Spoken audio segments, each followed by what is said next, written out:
to kickstart things, I want to choose a white wine. Yep. I wanted to choose, I know that you normally drink red wines, but I thought, you wanted to kind of know more about like summer white wine options. But I also know your real passion, like one of your real passions, which also always appears on your podcast, is your love for crisps. Yes. And I know that your favorite crisps are pickled onion Monster Munch. Yes. And it's been such a delight, actually, over the weekend. I was doing various wine with pickled onion Monster Munch research. And I was just seeing everything in sepia. It was great. It brought me back to quite a few decades ago. And I think this wine will go really well with pickled onion Monster Munch. But let's just see what you think at first. So when you think of pickled onion, you're thinking of like crispy, tangy, whatever. This, I think, is a wonderful, slightly spritzy white wine option. My God, I love the smell of it. Yeah. Well, cheers to you. Cheers to drinking that rosé with the Euros. And thank you for coming on.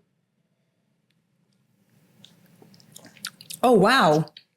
Okay, I haven't had a white wine like this before. Okay, so why is this lovely? Why do I like this? Well, I also want to choose this wine because it is from like a foodie capital of the world. So we are going to Basque country near San Sebastian. And we're going to the region of Txakoli. So this is a white wine made from the local grape there called one of my favorite grape names, Hondaribi Zuri. Excuse me, who?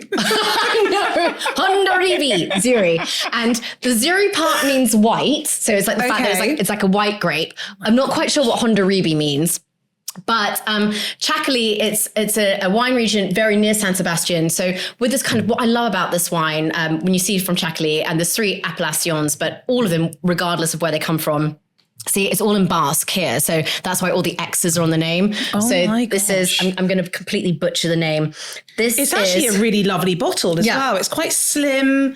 Yeah. Beautiful. It's called, okay, guys, don't worry. All the wine info will be in the caption.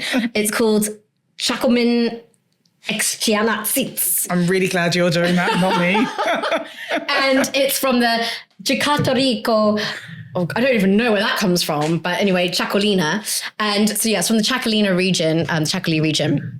And the fact always with these wines, they're going to be light white wines made from the normally 100% Hondaribi Zuri grape, not oaked, and they always have like a slight spritz to them. I can taste the spritz. Yeah, exactly. Because when you poured it, I could see like a few very fine bubbles. It's not like sparkling. It's almost like Badois. Yes, exactly. It's that kind of like foamy mousse thing, which I like. So it's very lightly refreshing. Also, this particular area, so there's like 3 areas to Txakoli. The Getariako region. So that after a few glasses, eh? This one is... I mean, all of them tend to be light, zippy, zesty. You'll get like citrus peel. But this one is like closest to Cantabrian Sea. So you might even get like a little bit of salinity there. Sometimes people talk about iodine flavors. Yeah, okay. But yeah, there is that kind of saline freshness which comes from the maritime breezes. And they always tend to be quite low in alcohol. They tend to be about 10 to 11% alcohol, which again, if you're drinking white wines in the summer, out in the sunshine, those little 0.5 or 1%, they all add up. So, and it's quite hard with climate change. So yeah, this is actually about 11%. And I just thought it's a really fun, easy drinking thing. And again, if you think of San Sebastian and the pinchos, that's what made me think, okay, yeah, the pickled pinchos, that might go with the pickled onion Monster Munch. I mean, we have the classic this is kind of so olives. Clever. So you can I think we should give it a go. Yes. Yeah, grab a packet. I'm so excited. God, it only took us 5 minutes and we're already on the pickled onion Monster Munch. Because I was thinking, I was actually looking at my notes, very technical wine notes here. I was like, okay, so when one thinks about Monster Munch, you're thinking about the crunchy texture, the kind of tangy, umami kind of pickled thing, But then, what you can do with food and wine pairing is either you match for match, or you contrast. And with this, what I was trying to do was matching like for like.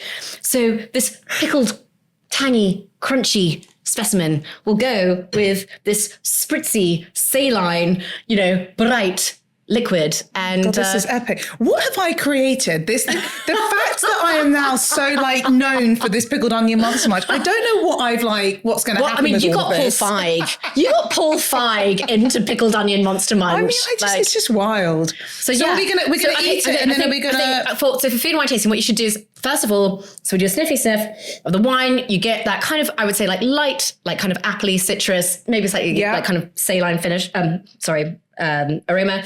Then you want a little slurpy slurp. And it kind of peps up the palate with those lovely little Badois-like bubbles. And then you take a bite of the Monster Munch.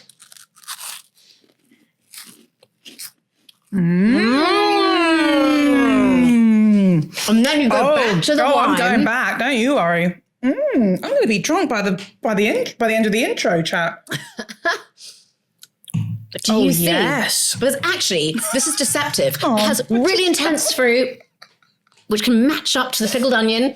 That has that kind of saline tang, which can match up to the pickle. Okay. And then I think the Badois bubbles kind of cleanse the palate, but also the crispiness of the Monster Munch kind of melts away. Yeah, it kind of melts away into the Badois bubbles. I mean, I'm never gonna look at a Monster Munch again in the same way. And I've realised I can only now eat Monster Munch with this wine. I mean, most people have wine and crisps. Yeah. This is a perfect. I just wanted to set you up for summer, Hannah. So I thought I would do that with the first wine. Oh, I'm definitely set up. You just leave me here. And actually, it's great. It's available. I know you get stuff from Ocado. Yes. It's available on Ocado. Fantastic. It's normally £16.50, but it's actually on offer for £14. Oh my, okay. Well, great, because I'm already signed to do my order today. Yes. There we go. It's going on. Boom. It's going on the shop. Wow. Okay. And what's interesting as well, I just would never go down this route. I mean, also, because I wouldn't really know on the name. Yeah. Like, you don't know the grape, you don't know the region. It's all written in Basque, which is meant to be one of the most obscure languages in the world. Most difficult, actually, apparently, to speak up there with Hungarian. So yeah, I guess I really wanted to kind of spread the word of these kind of light, spritzy, yet flavorful and very gastronomic. I mean, when you think of all the different tapas and pinchos you have in San Sebastian, this can stand up to it, but also cleanse the palate. Okay. So, Sold. Great. Well, we'll now get back into how you actually got into wine, because we've now seen how your wine journey has evolved.